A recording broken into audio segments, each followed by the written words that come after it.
they landed. The men worked in pairs, one chopping while the other cleared, trading places before hands. Before I tell you about that night on the frozen tracks, I want to ask you something first. Have you ever been trapped in a storm so fierce it felt as if the whole world wanted to stop you in your tracks? If you have, share that memory in the comments. I like knowing the battles others have weathered because storms have a way of showing us who we really are. I was just a boy when it happened, too young to understand why my father had left home before sunrise that morning. He worked as a railroad fireman in the winters of the late 1940s. His job was to shovel coal into the great iron belly of the locomotive to keep the engine alive. That winter had been cruel. Weeks of snow piling over the plains and ice locking the rivers. The night I am telling you about began with a blizzard so heavy that the wind rattled the windows of our small house like loose bones. I remember my mother keeping a candle lit on the table even though the lamps were still burning, as if that small flame might give us an extra bit of warmth. The storm hit hardest after dark. The telegraph line that ran along the track hummed with static until it went silent. Somewhere out on the rails, the evening passenger train that was supposed to reach our town by 7 was caught between drifts. No one in town could reach the crew. My father's shift had ended at noon that day. But the station agent came to our door after supper, face red from the cold and eyes worried. He said the train was stuck about 10 miles out where the cut passed through the low hills. The snow had piled so high it covered the rails and the wind had built a wall across the cut. Passengers were on board with no heat and little food. I remember the way my father stood up from the table without a word. He pulled on his heavy wool coat, wrapped a scarf twice around his neck, and took the lantern from its hook. My mother asked if they needed more men, and he said yes. But they needed men who knew how to find the switches under the snow and how to clear them without breaking the rails. He kissed her forehead, looked at me, and told me to be brave for her while he was gone. Then he stepped into the night, and the wind slammed the door behind him hard enough to rattle the plates on the shelf. Through the frosted window, I watched him join 2 other railroad men at the end of our street. Each carried a shovel across his shoulder like a soldier's rifle, and a lantern swinging in his free hand. The snow was already up to their knees. That was the last I saw of my father that night. I did not know then that it would take them hours just to reach the train, and that the work waiting for them would test the limits of every ounce of strength they had left. The 3 men left the last street lamp behind and stepped into the open prairie road. The snow was waist deep where the wind had pushed it across the cut. Each man carried a shovel and a lantern, but the light could only pierce a few feet ahead before the swirling snow swallowed it. My father led the way because he had walked those tracks in daylight for years. He knew where the ground dipped and where the frozen creek ran close beside the rails. The cold was so sharp it stung the lungs each time they breathed in. They leaned forward into the wind as if climbing an invisible hill, the snow grabbing at their legs with every step. Behind them, the town shrank to a single orange glow in the dark. The station agent had promised to keep the stove burning at the depot in case they needed to come back for more help. But all 3 men knew that by the time they returned, it might be too late for the passengers waiting out there. They found the first switch buried under a drift as tall as a man. The snow was packed so hard they had to use the shovels like pickaxes to break through the crust. Lanterns set on the ground cast long, trembling shadows as they dug. The metal of the shovels grew so cold it burned their bare fingers even through gloves. At the halfway point, the wind howled down the cut like a living thing. It lifted dry powder from the top of the drifts and threw it into their eyes. My father kept his head down, counting the ties beneath the snow to keep his sense of direction. They had no guide ropes, only instinct and the dim arc of lantern light. The telegraph poles marched alongside them like ghosts, their wires heavy with ice. Every few minutes, one of the men would tap the pole with his shovel just to feel something solid in the white blur. The roadbed sloped down toward the low hills where the snow was deepest. They pushed on without speaking much because words were stolen by the wind as soon as they left the mouth. After what felt like hours, they reached a narrow curve where the snow had drifted over the rails completely. Lantern light showed the ridge of the drift higher than their shoulders. Somewhere beyond that wall of white, the train was waiting, trapped with its engine still alive but too weak to push forward. My father turned to the others and said they would have to cut a path wide enough for the wheels to clear. They drove their shovels into the drift and began the hardest part of the night. For every scoop they tossed aside, more snow rolled down to fill the gap. Sweat froze on their collars while the wind clawed at their backs. Now and then they paused to catch their breath, resting on the handles of their shovels. From beyond the drift came a low, mournful whistle, faint and tired, as if the train itself was calling out for them to hurry. It was close to midnight when they finally broke through enough snow to see the dark bulk of the locomotive ahead. Its steel body rimed with frost and its headlight buried under a crust of ice. The passenger cars behind it were lined with dim faces pressed to the frosted windows, watching the three lanterns in the storm as if those flickers of light were their last hope. That was the moment my father understood that they were the only line between the passengers and the cold that had already claimed too much of the prairie that winter. The storm that night wasn't a storm anymore. It was a living wall. The train's whistle had turned hoarse from the cold, and the rails were hidden under blankets of snow that rolled like dunes across the prairie. Father and the crew gathered in the warmth of the caboose for a brief meeting. Their faces were chapped raw, eyebrows crusted with frost, coats heavy with frozen sleet. "We need to keep moving," the conductor said, rubbing his hands near a lantern flame.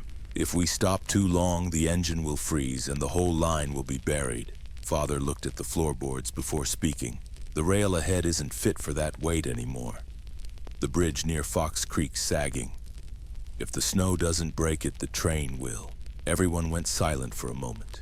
The whistle howled again outside as if to echo the warning, but there were families stuck in the cars, huddled under blankets with their children's breaths fogging the windows. Stopping wasn't an option. Father volunteered to ride ahead on the lead engine with the engineer.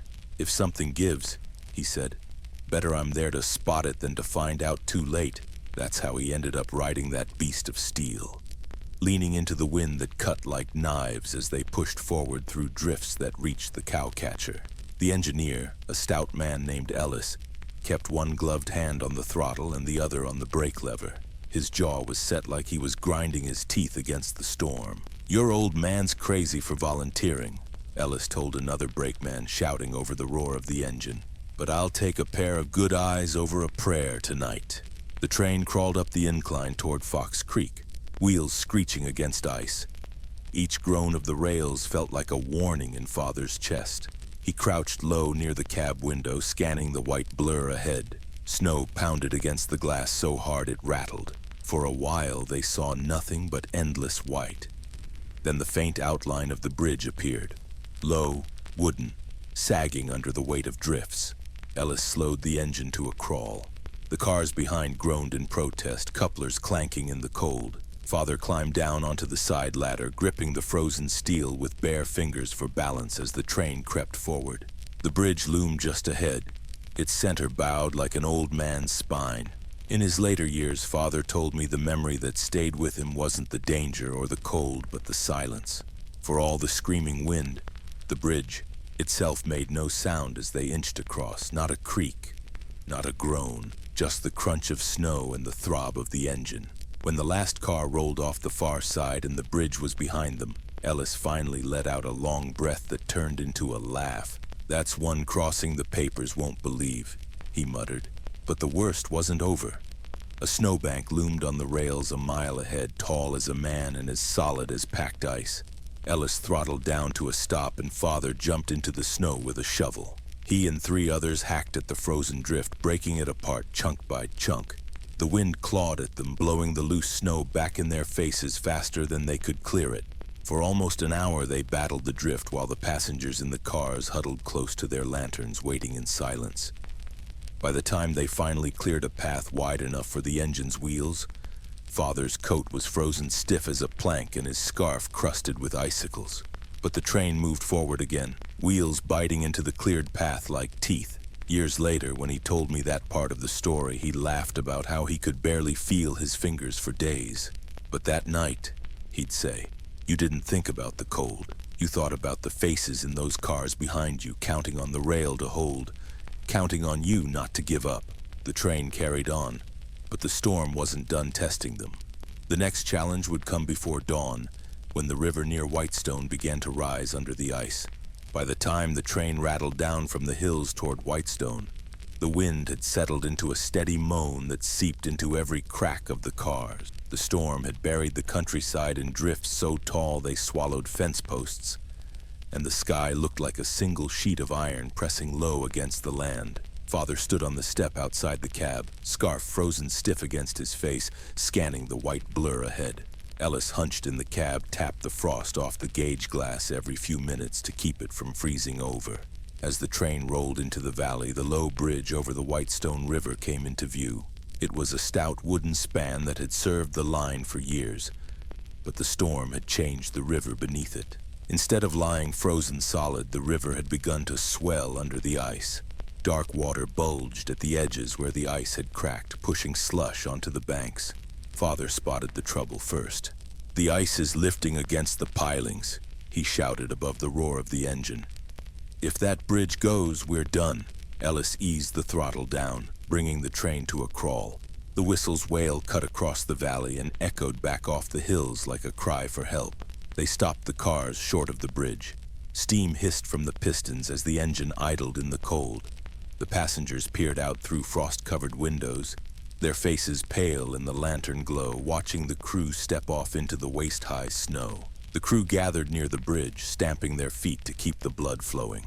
Father crouched to study the ice-choked water, then ran his gloved hand across one of the wooden beams. It trembled faintly beneath his touch. "There's a log jam up the bend," one of the brakemen said. "It's damming the flow, forcing the water under the ice." Father's jaw tightened. If that jam breaks loose, the surge could tear these pilings right out. They had two choices: risk a slow crossing before the ice gave way, or try to clear the jam while the bridge still stood. Either option was dangerous, but waiting wasn't one of them. The storm was still piling snow behind them, and the engine couldn't idle for much longer in the cold. Father grabbed a long iron hook from the tool shed built by the trestle and waded onto the frozen shallows near the bridge, testing each step. Two others followed with ropes tied to their waists so the men on shore could haul them back if the ice cracked. The river growled beneath the ice, a low, grinding sound that made their stomachs clench. Every blow of the hook against the frozen jam sent tremors through the bridge. Ellis stayed by the engine, lantern held high to guide their movements, his breath clouding in the bitter air. It took nearly 20 minutes of hacking, prying, and shoving to loosen the jam. When the last chunk of ice and timber gave way, the water surged forward with a deep groan. The bridge shook but held. Father stumbled back to shore, soaked to the knee and shivering hard, his gloves dripping. "Now," he rasped. "We cross now." Ellis opened the throttle just enough to get the wheels rolling. The train crept across the span, one car at a time, the whole crew holding their breath as if silence alone would keep the bridge steady. The engine's weight pressed into the timber. There was a long, drawn-out creak that made every man freeze, but the span held. When the last car rolled safely onto the far bank, Ellis pulled his cap off and wiped his forehead with the back of his glove. Father said later that it wasn't bravery that carried them across that night. It was duty. Bravery's a word folks use when they're warm and dry. Duty is what keeps you moving when the river's growling at your feet. That crossing cost them another hour of precious daylight, and by the time the train climbed back into the hills, night had fallen again. The blizzard had not eased. It waited for them in the high pass like a living thing ready for its next attack. The train's climb toward the high pass began in darkness. The blizzard funneled between the hills and through curtains of snow that erased the world beyond the headlamp. The engine's iron wheels groaned as they gripped the iced rails. Sparks jumped and vanished as if swallowed by the wind. Father said the wind at that height had a voice with teeth. It clawed at the cars and shook the doors on their hinges. Men on the open platforms leaned low and wrapped scarf and mitten over nose and mouth until breath froze into a white crust. Ellis kept the throttle steady, nursing the weight up the grade. Every few hundred yards, the drive wheels spun and screamed before catching again. In the cars, people huddled close to lanterns and watched frost creep over the glass. Near midnight, the headlamp struck a ridge that had swallowed the rails. Snow had fused there like stone. They had to stop. The men climbed down with shovels and picks and worked in a ring of weak yellow light. Steel rang against frozen ground. Snow blew back into their faces faster than they could clear it. Father set a rhythm. He counted strokes to keep the men together. 10 cuts, pass the tool. 10 more, trade places, breathe, swing again. When arms failed, another set of hands took the handle. When a lantern guttered, someone cupped it from the wind and coaxed the flame. After 2 hours, the ridge gave. The trench reached the ties and they scraped the channels clean to the inside of the rails. Ellis eased the engine forward. The cowcatcher pushed a wave of loose snow that spilled without filling the trough. The wheels gripped and the train crawled on. Around the next bend, a pine lay across the track, its trunk half buried and its crown caught in the fence beyond the ditch. Ellis brought them to a crawl. Father jumped down and sank to his thigh. He tested the trunk with the flat of his axe and felt the wood ring hard and frozen. No one could lift that weight. They would have to cut it. Axes rose and fell in the lantern light. Chips flew and froze where they landed. The men worked in pairs, one chopping while the other cleared, trading places before hands went numb. The trunk gave first a notch, then a wedge, then a crack that sounded like a rifle in the snow. They pried the cut section free with a steel bar and rolled the rest off the rails by heaving in time with the wind. The summit lay a mile ahead. The track curved between two cliffs where the gale had a clear path from one valley to the next. The wind there did not gust or sigh. It pressed steady, a cold wall against the chest. Father stood on the rear platform and looked back over the dark cars. He later said it was the loneliest sight he had ever seen. A line of iron crawling across a mountain that did not welcome them. Beyond the crest, the grade tipped toward the valley. It should have meant relief, but the snow still fell and the mountain kept its grip. Drifts gathered in low swales. The cuttings choked. Ice set in the brake gear and needed tapping with a hammer to free it. They descended a yard at a time, watching for anything that might turn the rails into a trap. In the second mile, the headlamp found a place where the outer shoulder of the embankment had slumped. The rail hung with a hollow under it, only a hand's width but growing with every minute of thaw and pressure. Ellis brought the engine to a careful stop. Father climbed down and pressed his palm to a tie and felt it tremble. They could not roll the weight across a space like that. They would have to give the earth its strength back before the earth took theirs. Father pointed to the firs on the ridge and said they would brace the gap with logs and snow. The crew did not argue. They picked up axes and moved into the trees. The descent from the pass should have been easier, but the mountain had one more test in store. The track wound down a steep slope where the rail clung to an embankment built years before by cutting into the hillside. That earthwork had always been prone to washouts in spring. In winter it froze solid, but now days of storms and drifting snow had soaked the soil beneath the ice. Father was riding again on the forward platform with Ellis when the engine's headlamp lit up a ragged scar along the outer edge of the embankment.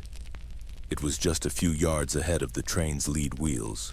The snowpack had slumped away, leaving a hollow under the rails. "Stop!" Father barked, and Ellis threw the brake lever hard enough to make the cars screech and shudder. The whole train groaned to a halt just short of the gap. The crew hurried forward with lanterns, their boots sinking into snow up to the knee. The outer slope had crumbled in a stretch no longer than a wagon length, but it was enough to make the track sag dangerously over empty air. The rest of the embankment, buried under snow, looked solid for now, but there was no telling how long it would hold. "We can't push the weight of the engine across that," Ellis muttered. "It'll give way." Father scanned the trees above the cut. A line of tall firs stood along the ridge, their roots tangled into the frozen hillside. He turned back to the men. "We brace it. We cut trees and shore it up. It's the only way." The men looked at him as if he'd lost his senses. The storm was still lashing them with snow and wind, and the idea of chopping timber in that weather sounded near impossible. But none of them had a better plan. They set to work. Axes rang against the trunks, the blows dull and muffled by the thick snow. Lantern lights swung between the dark trees as the men dragged each felled log down the slope, heaving it into place beneath the sagging rail. They wedged the logs crosswise, driving their ends into the frozen earth and packing snow around them for support. Father worked alongside them, his shoulders hunched and his breath coming out in ragged clouds. The snow soaked through his coat until it hung heavy on him, but he kept going, hauling ropes, wedging logs, packing them down. By the time they were done, the gap was braced with a rough lattice of logs that looked like a giant's ladder frozen in the snow. It wasn't perfect, but it was enough to spread the weight. Ellis eased the engine forward at a crawl. The wheels crept over the shored section while everyone watched in silence. The only sound, the crunch of snow and the creak of wood under strain. The makeshift support sagged but held. When the last car rolled past the danger spot and onto solid ground again, the men let out a cheer that the storm quickly swallowed. Father later told me that his heart didn't stop hammering until the rails behind them vanished into the snowy dark. Sometimes, he said, you don't pray for victory. You just pray the mountain lets you pass. The worst of the mountain was finally behind them, but the storm was not. It followed the train down into the valley, clawing at the cars as if unwilling to let them go. Ahead lay the long straight stretch toward the junction town, and by then the passengers were beginning to believe they might live to see the lights of the station. By the third night, the train felt less like a machine and more like a battered survivor. Icicles hung from the couplers like teeth, and every man on the crew moved with the slow stiffness of someone who had worked too long in the cold. Father said the quiet in the cars was the heaviest thing of all. Even the children had stopped crying. People saved their breath. The final stretch toward the junction ran straight across a wide valley. The land there was flatter and the rails held a truer line, yet the storm followed like a shadow that refused to lift. Snow hissed at the windows while wind pressed at the doors. The engine finally found a steady crawl, and for the first time in days, Ellis allowed himself to look more than 100 yards ahead. Late in the afternoon, a pale glow shone through the storm. At first, it looked like a trick of tired eyes. Then faces appeared in the frosted windows, and fingers traced little clear circles in the glass. The light did not fade. It thickened into a row of lanterns. The junction station was out there, blurry and golden behind the curtain of snow. Ellis pulled the whistle cord. The sound came out hoarse, but it carried down the cars like a promise. A cheer rose from the passengers. Father allowed himself one slow breath and one brief smile. Then the headlamp struck a wall. A drift had laid itself across the rails a mile short of the platform. It stood higher than the cow catcher and looked packed enough to break a spring. Ellis eased the brake and the train shuddered to a stop so close that the station lanterns still glowed in the glass. Father grabbed a shovel. The crew climbed down and a few passengers joined them. They formed a line and dug in. The wind fought them. It lifted what they threw and tossed it back into their faces. Lanterns guttered. Someone fetched extra lamps from the baggage car and set them along the trench. A woman from the second coach passed out strips of cloth so the men could wrap raw palms. No one asked her name. She did not ask theirs. They worked a trench 2 feet wide, then 3, then down to the ties. Each time the drift slumped into the gap, they cut it again. The storm howled across the valley as if angry that the train had come so far. When the trench reached the far rail, Father stepped back and let the shovel hang from his wrist. His hands bled through the cloth. He rubbed them together until feeling returned as a sting. He lifted his arm to Ellis and made a circle with his fist. Move. Ahead. Slow as breath. The engine nudged forward. Snow piled at the cowcatcher and pushed to either side. The cleared trough held. Wheels bit. The train slid through the passage like a ship through ice. Men walked beside the pilot, ready to dig again if needed. The station lanterns grew brighter with every turn of the wheels. Shapes of people emerged under the roof. Some waved. Some held blankets and kettles. As the engine rolled beneath the canopy, steam drifted back over the cars like a low cloud. The crew stepped aside and leaned on their tools. They watched people lift children to the platform and wrap them in wool. They watched men clasp hands with strangers who now felt like brothers.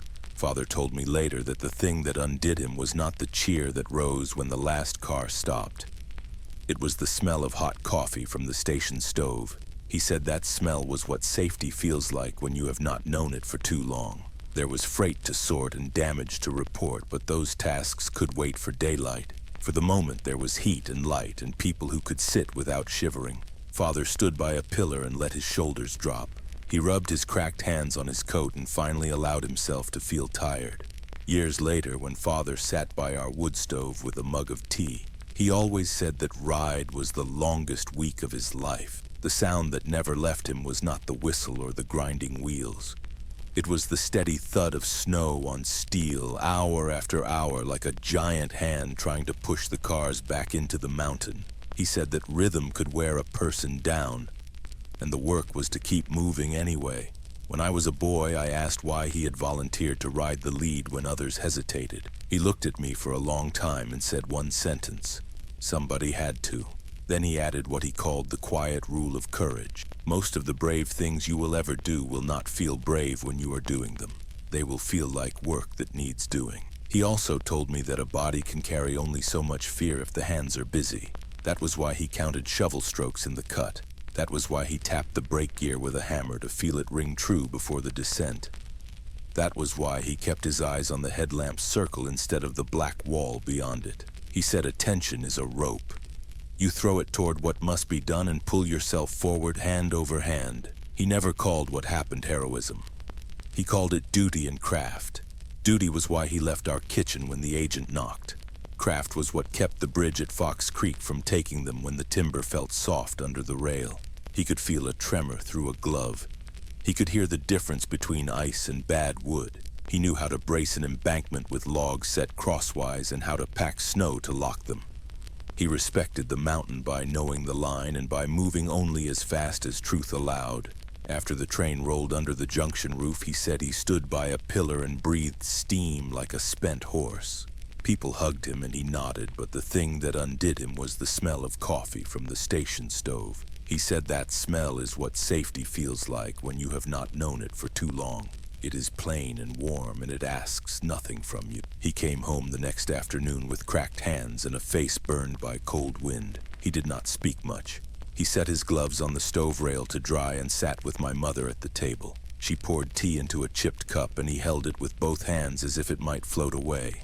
Later he rose, checked the latch on the back door twice, and slept for 12 hours. Years changed him in small ways. He moved a little slower in winter.